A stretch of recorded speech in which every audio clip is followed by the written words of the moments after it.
अभी हम एक मेटल कटिंग का क्वेश्चन का बात करेंगे। तो ऑब्जेक्टिव ये है कि हमें क्वेश्चन सॉल्व करना है एंड थ्रू दिस क्वेश्चन आपको यहाँ पे सिखाया जा रहा है कि how to calculate and how to give answer. And उसके साथ साथ एक तोप टाइप का क्वेश्चन भी है।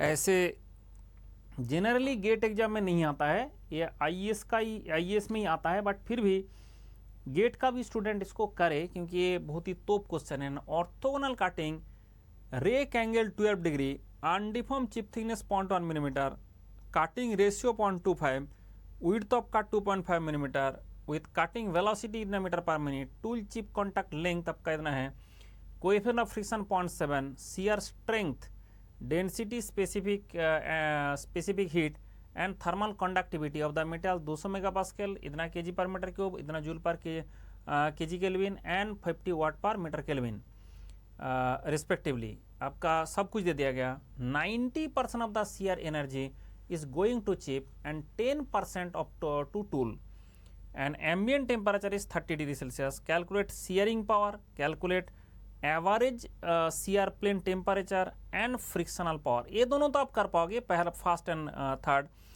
बीच वाला में दिक्कत होगा, लेकिन सवाल यह है कि यहाँ पे क्वेश्चन सॉल्व होना मुश्किल काम नहीं है, हम कैसे लिखे सो दैट एग्जामिनर हमें फुल मार्क्स दे। तो सबसे पहले हमें गिवन डेटा कैसे लिखना है वो देखना है कि कैसे गिवन डेटा का लिखा जाए। तो सबसे पहले हम बोलेंगे गिवन।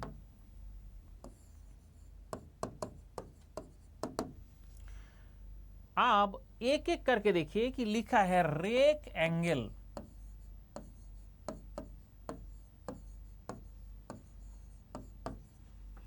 जैसे बोला रेक एंगल, हम बोलेंगे ऐसे अल्फा इक्वल टू 12 डिग्री। मतलब हमने यहाँ पे एक खेल खेल लिया कि रेक एंगल को हमने सिंबल क्या इस्तेमाल करेंगे, एग्जामिनर को क्लियर कर दिया कि रेक एंगल हम सिंबल अल्फा इस्तेमाल करेंगे। दूसरा होता है अनडिफॉर्म चिप थिकनेस।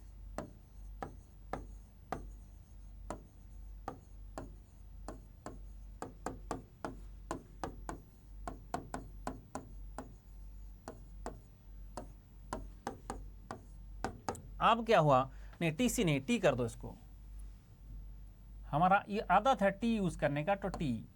तो हमने क्या किया, अनडिफॉर्म चिप थिकनेस मतलब बेसिकली अनकट चिप थिकनेस जो टी है उसका वैल्यू कितना है ना 0.1 मिलीमीटर। ये बात ध्यान रखें कि जैसा जैसा हमारा डेटा होगा उसको लिखना है, बट हमने गिवन डेटा में ही खेल खेल लिया कि भाई इसमें टी हम इसको मानेंगे। नेक्स्ट होता है cutting ratio.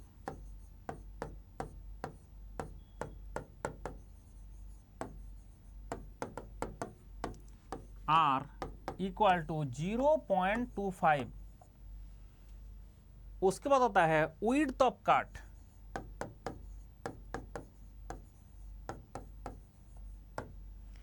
Width of cut कौन सा था सर, हमने B इस्तेमाल करता है उसको, तो B का वैल्यू कितना दिया sir, width of cut 2.5 millimetre.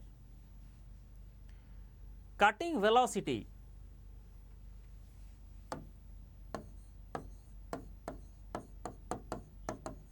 But cutting लिखना जरूरी है। अब हमने इसको V इस्तेमाल करता है, हमने VC चिप के लिए इस्तेमाल करता है, V हमारा कटिंग वेलोसिटी होता है, तो VC कटिंग के लिए इस्तेमाल करता है। तो V कितना है सर, आपका जो लिखा है वेलोसिटी 60 मीटर पर मिनट। देखो हमने क्लियर कर दिया कि कटिंग वेलोसिटी हम V इस्तेमाल करेंगे, तो एग्जामिनर का क्लियर हो गया कि बंदा अभी कटिंग वेलोसिटी V के लिए सोच विचार करेगा। मतलब हम इसमें ही सारा वो डेटा घुसा दे रहा है कि जो हमें बाद में लिखना पड़ता है ना, तो दो दो बार लिखेंगे तो टाइम डबल लगेगा ना। यही चीज को बोला मेरा गिवन है कटिंग वेलोसिटी इतना, फिर मैंने V बोलूंगा मानूंगा कटिंग वेलोसिटी को, तो दो बार लिखने से दिक्कत होता है। आप बोलता है टूल चिप कॉन्टैक्ट लेंथ, जो कि हमारा एक्स्ट्रा डेटा है, इसका जरूरत नहीं है।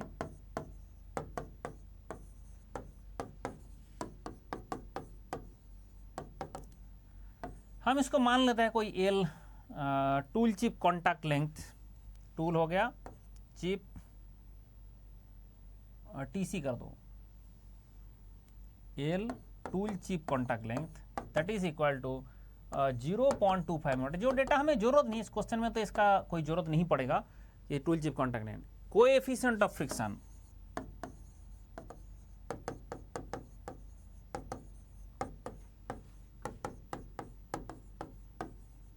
म्यू, जो कोएफिशिएंट ऑफ फ्रिक्शन है दैट इज 0.7। बहुत सारे डेटा होता है, मेटल कटिंग का जो भी क्वेश्चन होता है इसमें बहुत सारे डेटा होता है। पहला तो हमारा कोएफिशिएंट ऑफ फ्रिक्शन, बट हमने कौन सा सिंबल यूज करेंगे वो भी हम लिख रहे हैं, ठीक है। शियर स्ट्रेंथ,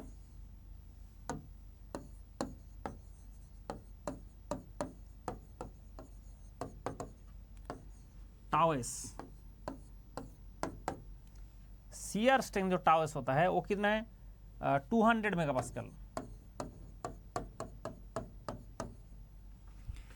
इसके बाद का जो डेटा है डेंसिटी,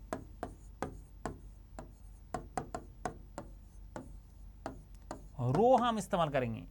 रो कितना है 6000, बट वही मैं बोला हूं कि यूनिट लिखना नहीं भूलना है और यूनिट प्रॉपर तरीके से। मेगा पास्कल देखना चाहिए, मेगा कैपिटल है, पास्कल कैपिटल है, ए छोटा है, केजी के छोटा है, जी छोटा है, मीटर भी छोटा है, उसके बाद मीटर क्यूब है, ठीक है। ये यूनिट ठीक से देखना चाहिए। अब आता है उसके बाद स्पेसिफिक हीट,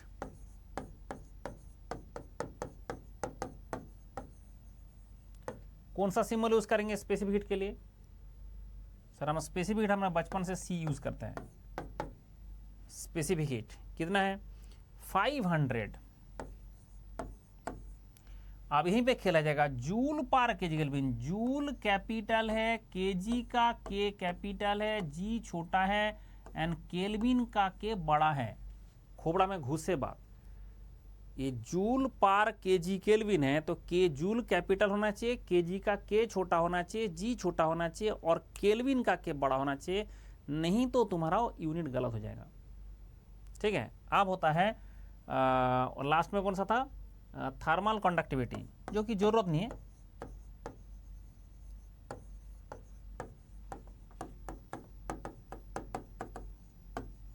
हम इसको के इस्तेमाल करता है सिंबल। थर्मल कंडक्टिविटी कितना है 50 वाट। ये वाट कैपिटल होगा पर मीटर केल्विन, और केल्विन भी कैपिटल होगा, ये होता है बात। वाट भी कैपिटल होगा, मीटर केल्विन होगा वो भी कैपिटल में होगा।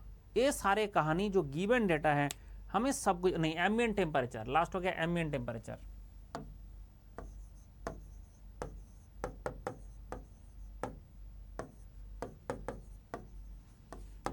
हम मैंने T naught that is equal to 30 degree Celsius. ये सारे करने के बाद हम एक एक करके बोलेंगे कि ये तो हो गया हमारा गिवन, पहला हमने दिया गिवन। अब हम शुरू करेंगे कि एक एक करके कि हमारा जो ये ऑब्वियसली हम बोलेंगे 1, मतलब हमने सॉल्यूशन 1 का बात कर रहा है। बट उसके लिए हमें सबसे पहले दुनिया का कोई भी चीज पता करना हो, शियर एंगल के बिना होता नहीं है। गणेश जी वाला फॉर्मूला आएगा तो बोलेंगे first calculate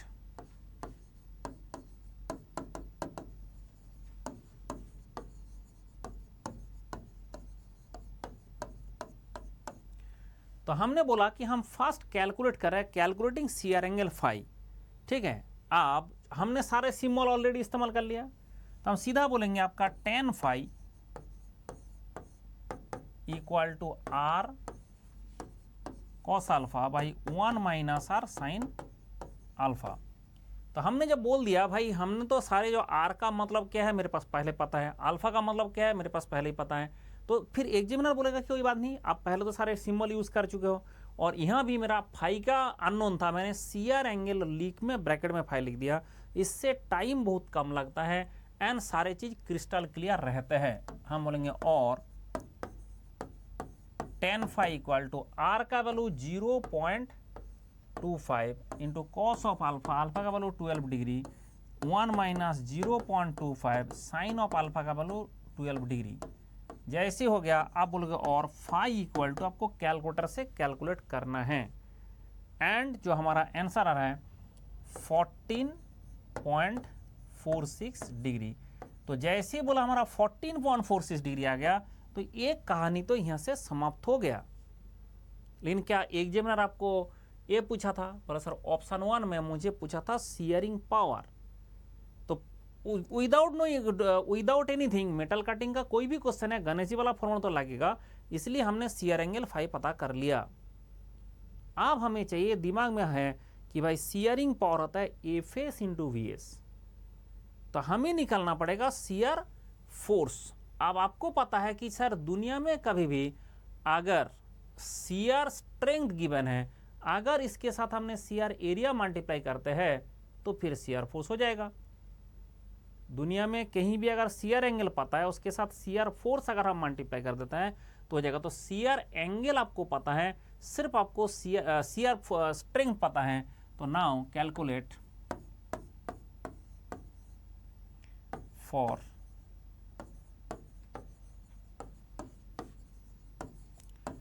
shear force FS,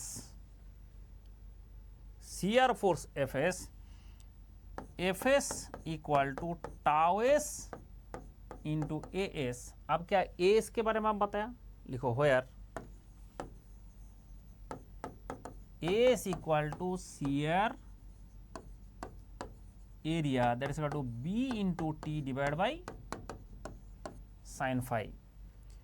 अब आपको b क्या है पहले बता चुके हो, t क्या है पहले बता चुके हो, साइन फाई क्या है वो सारे बता चुके हो, तो आपको और कुछ बताने का जरूरत नहीं कि हमने सारी चीज एग्जामिनर को पहले ही पता चुका है। और हमारा जो एफ एस होगा that is equal to tau S into B into T divide by sine phi. अब यूनिट ठीक से पुट करना, तो टाउ एस क्या है सर 200 न्यूटन पर millimetre square into B, question में दिया हुआ था कि 2.5 मिलीमीटर, तो आपका 2.5 मिलीमीटर इंटू टी का value 0.1 millimetre divide by sine phi, divide by sine phi, sine of phi, phi का वैल्यू कितना था सर आपका 14.46 डिग्री। अब आप देखो कि बहुत सारे चीज काटेगा, मिलीमीटर मिलीमीटर मिलीमीटर स्क्वायर भी काटेगा, काट के आंसर तुम्हारा न्यूटन में आएगा। तो इसके हिसाब से आंसर कितना निकाला सर, आंसर निकाल के आया that is equal to 200.24 newton. तो एग्जामिनर को भी क्रिस्टल क्लियर है कि हमने यूनिट के साथ पुट करके दिखा दिया कि भाई तुम्हारा आंसर जो आएगा एफ एस का वैल्यू इतना। अब आता है हमारा नेक्स्ट टॉपिक कि भाई आपको तो एफ एस है बट आपको शियर प्लेन का वेलोसिटी चाहिए, ठीक है। आप बोलेंगे नाउ कैलकुलेट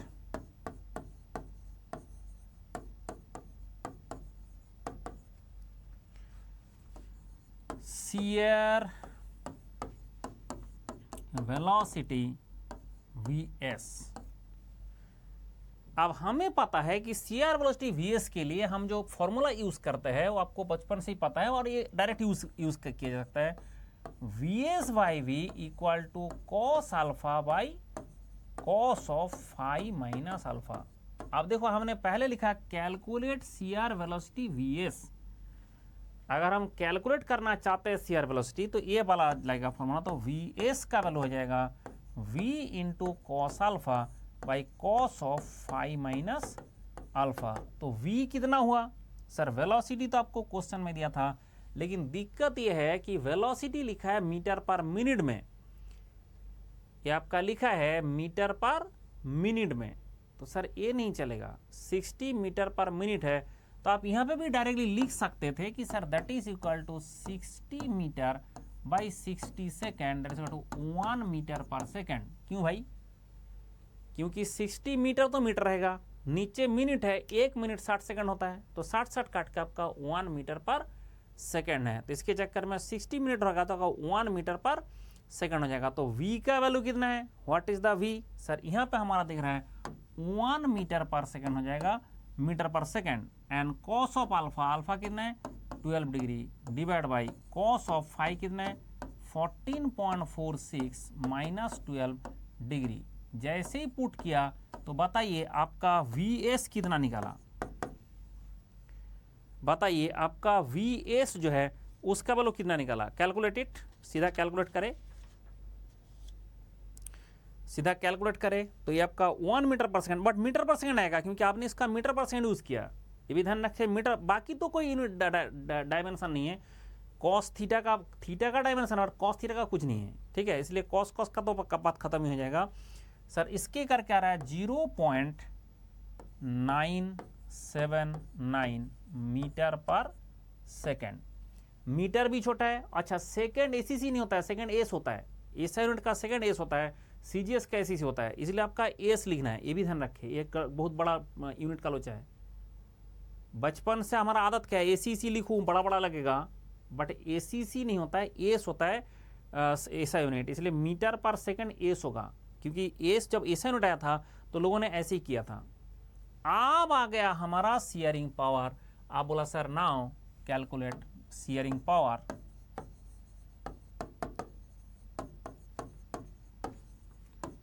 PS, तो आपका PS इक्वल टू क्या है एफएस डॉट प्रोडक्ट VS, यहां पे मल्टीप्लाई साइन मत लगा देना, बच्चे बोलेंगे सर एफएस के साथ क्रॉस करके VS कर दिया, हो गया तुम्हारा तेलों ही निकल गया, क्योंकि आपका ये भी होता है कि एफएस डॉट प्रोडक्ट VS होगा, तो एफएस के साथ जो डॉट प्रोडक्ट करेंगे वो होगा VS, क्यों, तभी पावर आएगा, तो पावर के लिए हमारा फोर्स का डॉट प्रोडक्ट होगा, क्रॉस प्रोडक्ट नहीं है। बट बोला सर क्या जाता है, हमने क्रॉस लगा दिया तो बस जाता आपको कुछ नहीं, यूपीएससी का मेंबर बोलेगा बंदे को पता ही नहीं कि डॉट प्रोडक्ट होता है ठीक है, कि पता ही नहीं है डॉट प्रोडक्ट होता है, जो बंदा यही नहीं पता कर पा रहा है डॉट प्रोडक्ट, वो क्या बनेगा ये आपका प्रॉब्लम है। इसलिए पीएस जो है एफएस कितना हमारा निकल के आया था सर, यह था 200.24 न्यूटन, एंड वीएस कितना आया सर, आपने फिर क्रॉस से साइन क्यों दिया, क्योंकि जब हमने अगर यहाँ पे पॉइंट देते हैं, देखो जब फॉर्मूला यूज करता है तो सिंबल के साथ तो डॉट प्रोडक्ट ही जाता है, बट ये डॉट है मतलब पॉइंट है, यहाँ पे डॉट दे दूंगा पॉइंट हो जाएगा ना, तो अब डेटा तो मल्टीप्लाई होना ही है, तो न्यूमेरिकल वैल्यू जो है वो तो मल्टीप्लाई होना है, उसके चक्कर में मल्टीप्लिकेशन चलेगा, ये सिंबल के साथ नहीं जाता है। यहाँ पे आपका डॉट प्रोडक्ट मतलब डॉट दिख रहा है, ये आपका तो मल्टीप्लाई करना है, न्यूमेरिकल वैल्यू को कर सकता हूँ, तो 0.979 ये आपका 0.979 इतना होता है मीटर पर सेकेंड, तो ये आपका न्यूटन है, ये आपका मीटर है पर सेकेंड, मीटर पर सेकेंड है, तो न्यूटन मीटर मतलब कहता है जूल पर सेकेंड मतलब हो जाएगा वाट। तो आपका दिखाई दे रहा है कि सर सब कुछ एसआई में जब पुट किया तो मेरा आंसर भी एसआई में आएगा, तब जाके आ जाएगा 196.03 वाट, दैट इज द आंसर। तो आप जाके आपको जो कर सकते हो कि यहाँ पे आप इसको बॉक्स कर सकते हो, ऑब्वियसली आपका सेम कलर में होगा, एंड आप लिख सकते हो ऐसे आंसर, क्योंकि आपका आंसर 1 का है, हम लास्ट में सारे का आंसर लिखेंगे, पहले तो 1 का आंसर हमने लिख दिया कि ये आपका एक बार तो हमने बोल दिया आंसर, तो ये आपका छोटे बॉक्स है, अब बाद में बड़े बॉक्स आपका आंसर आएगा एग्जामिनर के लिए, पहले तो हम बोलेगा सर 1 का हमारा कहानी खत्म हो चुका है। अब होता है दूसरा वाला क्वेश्चन में क्या पूछा था, क्वेश्चन में दूसरा वाला पार्ट पूछा था कि आपको बताना है कि जो average shear plane temperature, shear plane का टेम्परेचर क्या होने वाला है, एवरेज शियर प्लेन का टेम्परेचर, तो एवरेज शियर प्लेन का टेम्परेचर, शियर प्लेन का टेम्परेचर क्या होने वाला है, ठीक है, तो वो भी हमें देखना पड़ेगा शियर प्लेन का टेम्परेचर क्या होने वाला है, तो इसके हिसाब से हमें देखना पड़ेगा, थर्मल कंडक्टिविटी को यूज करेंगे हम। तो पहले आप देखते हैं कि सर जो हीट पैदा हुआ शियरिंग प्लेन में, हीट पैदा हुआ, क्वेश्चन में क्या बोल दिया गया सर, क्वेश्चन में बोल दिया गया कि तुम्हारा जितना भी शियर प्लेन तो 90% of the shear energy is going to chip and 10% to tool, तो आपका जो यूनिट टाइम में इतना शियरिंग एनर्जी पैदा हो रहा है, क्योंकि पावर का मतलब तो एनर्जी पर यूनिट टाइम ही है ना, इसका 90% गया है तुम्हारा शियर प्लेन में, इसका 90% गया है तुम्हारा शियर प्लेन में, तो 90% जाके क्या किया सर, आपका बताइए कि शियर प्लेन से यूनिट टाइम में कितना मेटल निकल के जा रहा है सर, आपका मेटल रिमूवल रेट जितना होगा B × T × V, चलो आप जाके हमारा क्वेश्चन का शुरू हो गया। सेकंड क्वेश्चन में हम चले गए, इसका सेकंड पार्ट, ठीक है। और ऑब्वियसली अगर ऐसे होता है कि ऐसे करके कौन सा क्वेश्चन का वो भी लिख देना चाहिए। हम सेकंड पार्ट का बात कर रहे हैं कि हमें कितना बनेगा, तो उसके लिए पहले आप डायग्राम बना दो, तभी एग्जामिनर को क्रिस्टल क्लियर होगा कि आप कहना क्या चाहते हो। कि दैट इज, ये आपका ऑब्वियसली अगर शुरू में होगा पेंसिल से पेपर से ड्रॉ करना है, बाद में जाके पेंसिल से तो ड्रॉ करना है बट फ्री हैंड ड्रॉइंग। अब ये आता है कि that is the velocity v, ये आपका थिकनेस होता है t, एंड ए बी हमारा सीआर प्लेन है, this angle is shear angle phi. अब सवाल ये होता है कि जो मेटल यहां से जा रहा है यूनिट टाइम में, उसको 90% हीट मिल रहा है। भाई तुम्हारा सीआर प्लेन से जितना मेटल पास करेगा वो तो मेटल जितना काट रहा है उतना ही पास करेगा। कितना पास करेगा? B into T into V, और वो तो वॉल्यूम है। मास कितना पास करेगा? सर मास पड़ेगा B into T into V into rho, सहज मास फ्लो रेट हो जाएगा। और आपको पता है M C P D T होता है heat, M C P D T होता है हीट। तो हम बोलेंगे सर 90% सीआर प्लेन का जो हीट है, 90% heat of shear plane will increase temperature of material delta T degree Celsius flowing through the shear plane। अब जब तुम्हारा 90% हीट सीआर प्लेन को मिल रहा है, उतना से जितना मेटल पास करेगा वो भी तो होना चाहिए ना, क्या होना चाहिए? उससे जितना मेटल पास करेगा उतना ही तो टेम्परेचर बढ़ना चाहिए। तो जितना मेटल पास करेगा उसका टेम्परेचर बढ़ा देगा, तो जितना मेटल उसमें पास करेगा उसका टेम्परेचर भी बढ़ा देगा। तो कैसे? सर इसका मतलब आपका 90% 0.9 ऑफ जो सीआर प्लेन का पावर है, देखो M dot into C into delta T, क्योंकि यूनिट टाइम में वहां से जितना मास पास करेगा, मास इंटू, बोला सर मास का डॉट क्यों दिया? भाई तुम्हारा पावर है, हीट नहीं है। ये यूनिट टाइम में जो पावर हीट दे रहे हो तो पावर है, और सर वो पावर नहीं, पावर था, पावर मतलब जितना पावर उतना तो हीट बनेगा, बट इतना हीट आपको किसको दे रहे हो? सर वो मेटल को जो वहां से पास कर रहा है। तो M dot into C into delta T हो जाएगा, क्योंकि जितना वहां से पास करेगा सीआर प्लेन से उतना ही तुम्हारा मेटल का टेम्परेचर बढ़ाना है। तो जितना उससे पास करेगा यूनिट टाइम में उतना का टेम्परेचर बढ़ाना है। तो M dot C into delta T, sir इसका मतलब और आपका 0.9 into P S equal to M dot क्या है? B into T into V into rho, क्योंकि मास फ्लो रेट कितना है? B into T into V volume flow rate into rho density into C into delta T. अब पता चला और जो डेल्टा टी का वैल्यू है वो कितना होगा? 0.9 into P S divide by B into T into V into rho into C. पूरा कहानी है 0.9 into P S divide by B into T into V, v into T into V into rho into C. अब क्या होता है, दुनिया में एक रूल है कि जब सब कुछ एसआई में पुट करोगे तो आंसर एसआई में आएगा। तो यहां पे मिलीमीटर मिलीमीटर कोई बात नहीं चलेगा, यहां पे सब कुछ एसआई में पुट करो तो आंसर एसआई में आ जाएगा। तो एवरीथिंग एसआई में पुट किया जाए सो दैट आंसर एसआई में आए। तो हमें जो पुट करना है delta equal to delta T, sir इसका मतलब आपका होगा 0.9 जो 90% था इंटू पी एस कितना था? 196.03 वाट। क्यों पुट किया आपने? क्योंकि हमें एसआई में पुट करना है, सब कुछ एसआई यूनिट। जब सब कुछ एसआई में पुट करोगे आंसर एसआई में आएगा। और डेल्टा टी आपका kelvin temperature difference kelvin and centigrade में सेम होता है, इसलिए आपका जो डेटा है सारे एसआई में पुट करना है। क्यों? एसआई यूनिट का खासियत तो यही है कि सब कुछ एसआई में पुट करो। सर बी क्या कितना है? सर हमारे पास जो बी था 2.5 मिलीमीटर, तो 2.5 इंटू 10⁻³ मीटर, ये क्या है? बी इंटू टी कितना था?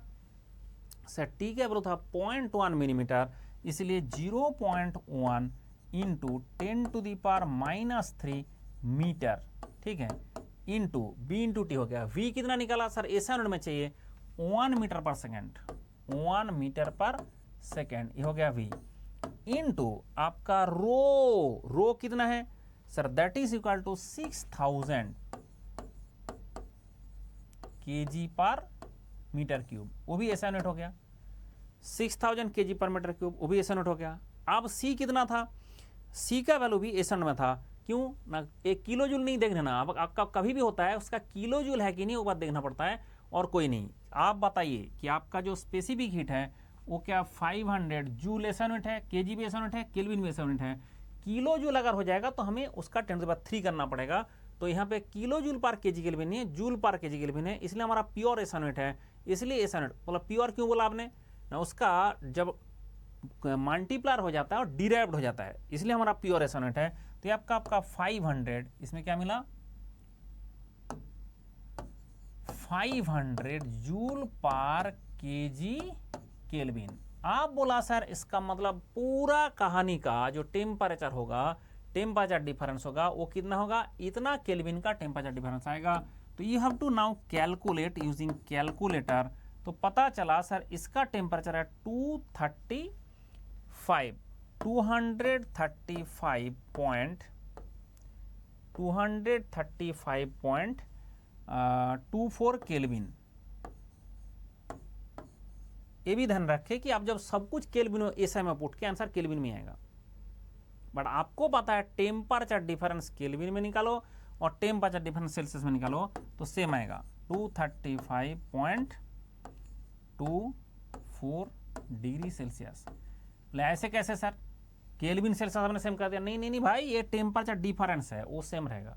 जैसे मान लो हमारा एक टेम्परेचर है, जैसे T1, हमारा एक टेम्परेचर है T1 that's equal to 100 degree Celsius, तो क्या होगा 100 प्लस 273, इतना हो जाएगा केल्विन।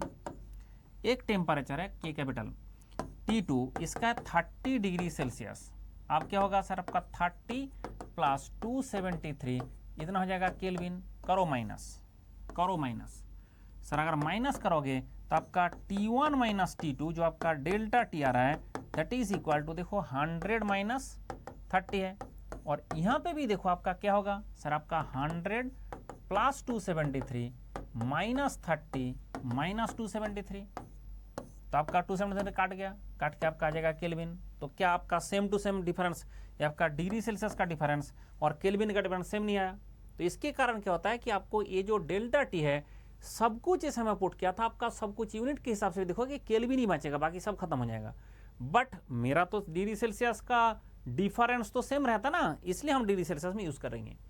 क्यों करेंगे, क्योंकि मेरा जो टी और एटमॉस्फेरिक था उसका वैल्यू, लेकिन ये तो तुम्हारा डेल्टा टी है, बट क्वेश्चन में क्या पूछा था, ये क्वेश्चन में डेल्टा टी नहीं पूछा था, क्वेश्चन पूछा था सीआर प्लेन का टेम्परेचर कितना होगा, average shear plane temperature.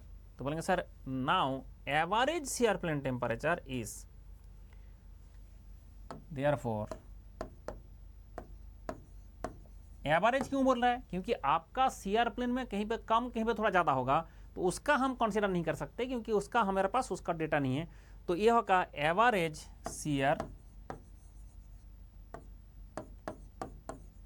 Plane temperature, TS मान लो उसका नाम, ठीक है, बोला टीएस, अगर टीएस का वैल्यू है दैट इज इक्वल टू कितना होगा, T not plus delta T, तो आपका 30 डिग्री सेल्सियस था प्लस 235.24 डिग्री सेल्सियस, ये आपका पहले 30 डिग्री सेल्सियस था 235.24 डिग्री सेल्सियस, तो फिर जोड़ के कितना आया सर, जोड़ के आ गया 265.24 डिग्री सेल्सियस।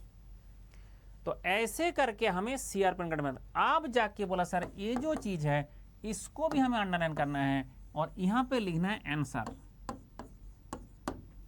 ये लेकिन छोटा आंसर है, अभी तक बड़ा आंसर बचा है। अभी तक जो हमने वो बात किया आपका छोटा आंसर है, अभी बड़ा आंसर के बारे में बात करेंगे, ठीक है, ये सब छोटा आंसर है। आप बोला सर ये तो सब ठीक है, लेकिन कभी भी अगर एग्जामिनर पूछता है, नहीं तुम्हारा इसमें और एक चीज पूछा है, that is frictional power. Sir frictional power के लिए मुझे फ्रिक्शनल फोर्स चाहिए, एंड ये हमारा जुगाड़ है कि दुनिया में अगर एक फोर्स डायरेक्टली इनडायरेक्टली गिवन होगा, जैसे आपका एफ एस और टाउ एस गिवन होगा, तो हम लगाते हैं मार्चेंट सर्कल। और अगर हमारे पास F C F T known होगा, तो हमने दो फोर्स नोन होता है, तो हम लगाते हैं फोर्स रिलेशन। तो इसके हिसाब से यहाँ पे कौन सा जुगाड़ लगेगा सर, यहाँ पे लगेगा मार्चेंट सर्कल। तब जाके हम एफ एस को यूज़ करके हम उसका मार्चेंट सर्कल से इसका कितना होता है फ्रिक्शनल फोर्स वो पता कर पाएंगे, एंड फ्रिक्शनल वेलोसिटी से हम पता कर लेंगे पावर कितना है। तो हम 3 नंबर पार्ट में गया कि हमें फ्रिक्शनल पावर निकालना है, लेकिन उसके लिए पहले मुझे फ्रिक्शन फोर्स निकालना है, एंड उसके बाद मुझे फ्रिक्शनल वेलोसिटी से मल्टीप्लाई करना है, तब जाके होगा इसका फ्रिक्शन फोर्स या फ्रिक्शनल पावर। लेकिन सवाल ये है कि टेक्नोलॉजी हमारा जो एल्गोरिदम है वो समझना है, एक फोर्स हमें गिवन था इनडायरेक्टली टाउ एस, इसका मतलब मार्चेंट सर्कल लगेगा। तो लगाओ merchant circle. Sir merchant circle का जो एल्गोरिदम है आपको याद है, सबसे पहले एक हम ऐसे सर्कल बना देंगे, उसके बाद 2 लाइन खींचेंगे, एक हॉरिजॉन्टल एक वर्टिकल लाइन खींचेंगे, एक हॉरिजॉन्टल एंड एक ऐसे वर्टिकल लाइन खींचेंगे।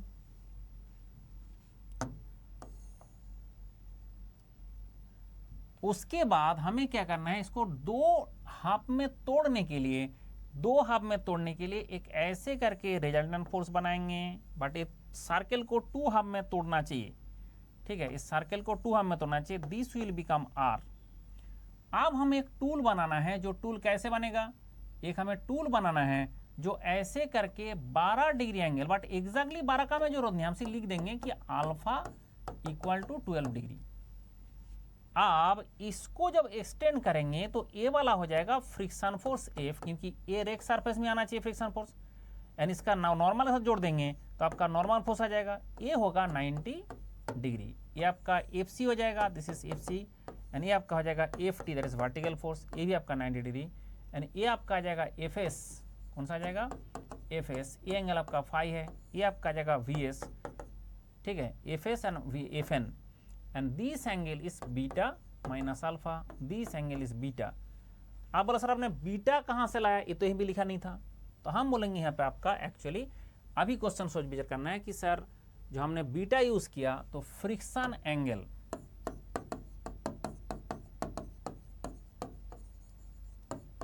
Beta equal to tan inverse mu, बाकी सारे हम बता चुके थे, सिर्फ बीटा नहीं पता था। तो tan इनवर्स म्यू, तो tan inverse 0.7, that is approximately 35 degree. तो आपका जो मिला 35, that is equal approximately two 35 degree, ये मिल गया आपका friction angle beta, friction angle beta. आप बोला जा रहा है सर आपको ना सबसे पहले आर चाहिए, उसी से जुगाड़ बनेगा। क्यों? क्योंकि आपको पता है कि जो एफ एस है, आप देखो जियोमेट्री से देख के पता चल जा रहा है sir, F S equal to R into cos of phi plus beta minus alpha. क्यों भाई? क्योंकि ये एफ एस है, आर है, ये एंगल कितना है, phi plus beta minus alpha, और एफ एस के साथ ही है कॉस होगा। एंड आप बताइए फ्रिक्शन फोर्स जो एफ है उसके साथ अगर आर का रिश्ता क्या है सर, आपका एफ के साथ रिश्ता का साइन, तो आर इंटू साइन बीटा, जो फ्रिक्शन फोर्स में आ रहा है that is equal to R into sine beta, क्योंकि आपका बीटा एंगल एन के साथ है, कॉस होगा साइन होगा। आप पता चला सर आर ना निकल के क्या हम एफ एस से डायरेक्ट एफ निकल सकता है? क्यों नहीं, एक ही फोर्स निकालना है, जस्ट इसको हम डिवाइड कर देते हैं। तो बोलते हैं sir F divide by F S that is equal to R sine beta by R cos of phi plus beta minus alpha. तो इसके चक्कर में आर काट गया, तो इसके चक्कर में आपका और एफ का वैल्यू हो जाएगा F S into sine beta divide by cos of phi plus beta minus alpha. तो एफ एस कितना निकाला आपका, एफ एस 200.24 था न्यूटन, इंटू वो न्यूटन नहीं रहेगा क्योंकि आपका यूनिट तो एक ही है इसलिए नहीं लिख रहा हूँ, साइन ऑफ बीटा। तो साइन ऑफ बीटा, बीटा कितना निकाला sir 35 degree divided by cos of phi, phi का वैल्यू कितना था सर 14.46 प्लस बीटा, बीटा कितना था 35 माइनस अल्फा, अल्फा कितना है 12 डिग्री डिग्री डिग्री। आप जैसे ही पुट किया तो हमें सीधा मिल गया कि सर एफ जो फ्रिक्शन फोर्स होना चाहिए उसका वैल्यू, एफ जो फ्रिक्शन फोर्स होना चाहिए उसका वैल्यू कितना निकला, और जो फ्रिक्शन फोर्स है 144.69 न्यूटन। क्यों न्यूटन? क्योंकि इसमें बाकी सारे का कोई यूनिट नहीं है, सिर्फ आपका फोर्स का यूनिट है, इसलिए आपका इतना न्यूटन आ गया। जैसे ही पता चल गया एफ इक्वल टू 144.69 न्यूटन है, तो आपके पास क्या बचा है सर, अभी एक और चीज चाहिए, एफ सी। तो आपको याद होगा कि हमारा एक दूसरा रिश्ता है जिसको हम यूज कर सकते हैं, आपको T by T C equal to L C by L equal to V C by V equal to, ये आपका R equal to V C by V equal to sine five divide by cos of five minus alpha that is equal to 1 by H. तो हमें सिर्फ इतना चाहिए this and this. हमें पता है कि now R equal to V C by V और आपका वी सी हो जाएगा R इंटू वी। तो R आपका जो चिप थिकनेस रेशियो है वो आपका 0.25 एंड V आपका 1 है, इतना मीटर पर सेकेंड। जब आपको फ्रिक्शन फोर्स पता चल गया, जब आपको वेलोसिटी पता चल गया, लेकिन आपका VC क्या है नहीं लिखा, where VC equal to chip velocity. आप जैसे ही पता चल गया तो हम बोलेंगे सर आपका नाउ फाइनली आपका होता है frictional power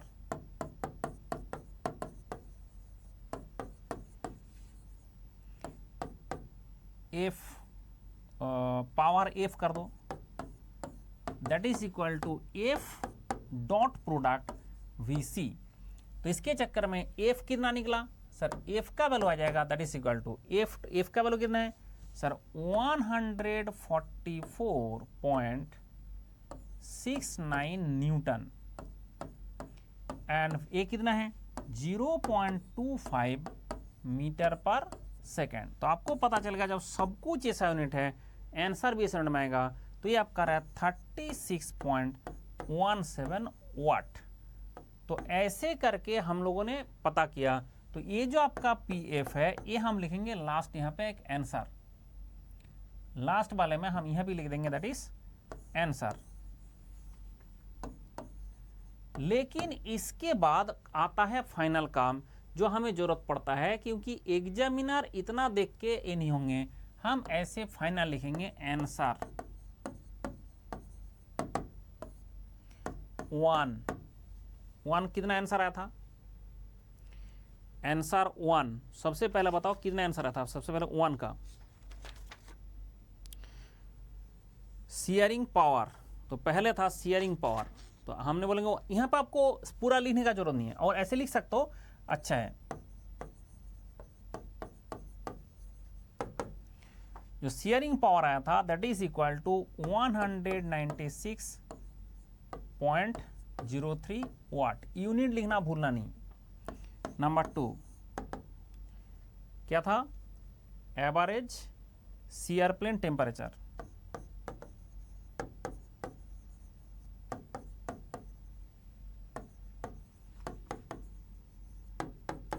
that is equal to कितना था 265.24 डिग्री सेल्सियस। एंड 3 नंबर आपका frictional power that is 36.17 watt. अब इसको आप बहुत अच्छा से बॉक्स बनाना, बहुत ही अच्छा से बॉक्स बनाना कि ये हमारा इस क्वेश्चन का पूरा का आंसर है। क्लियर हुआ विषय? मतलब आपको फुल मार्क्स लाना है तो ये सब सारे जुगाड़ आपको इस्तेमाल करना पड़ेगा कि जो शेयरिंग पावर होता है उसके चक्कर में वो आपका 196.03 वाट है, एवरेज शेयरिंग प्लेन है टेम्परेचर। तो इस तरह से आपको पूरा के पूरा क्वेश्चन का आंसर देना पड़ता है। तो मेरे हिसाब से आपको क्वेश्चन सॉल्व करना भी आपने सीख गया, एंड ये टेम्परेचर निकालना भी आपने सीख गया, एंड बाकी तो सारे आता था, मेटल कटिंग मंडल से अगर पढ़ा तो बाकी तो सारा आता था, जस्ट ये सीखने को भी मिला। एंड अगर इस तरह से आप लिख के आओगे आपको 1 मार्क्स भी यूपीएससी वाले नहीं कटता है। जिस तरह से मैंने इसका सॉल्व कराया हूं एकदम सिस्टमेटिक प्रोसेस से किया, इसलिए आप सिस्टमेटिक तरीका से अगर करोगे तो 1 मार्क्स भी नहीं कटेगा। 20 मार्क्स का क्वेश्चन था, 20 का 20 एग्जामिनर देंगे, 1 मार्क्स भी नहीं कटता है। यहाँ पे ऐसा नहीं होता है कि आपको थोड़ा बहुत काट लूँ, ठीक है, उस टाइप का छिंचोरापन नहीं करेंगे वो लोग। आइदर तो काट के जीरो कर देंगे आपका, अगर बेसिक मिस्टेक कहीं पे जीरो कर देंगे, नहीं तो अगर आपका प्रोसेस ठीक है, कैलकुलेशन का मिस्टेक है तो तब भी मार्क्स मिलेगा। कैलकुलेटर में मिस्टेक हो ही सकता है तब भी मार्क्स मिलेगा, तब पार्ट मार्किंग मिलता है। लेकिन आपका अगर बेसिक मिस्टेक है तो जीरो कर देगा। चलो ठीक है, खुश रहो, फिर एक के बाद एक क्लास करते रहना, लेकिन ठीक है।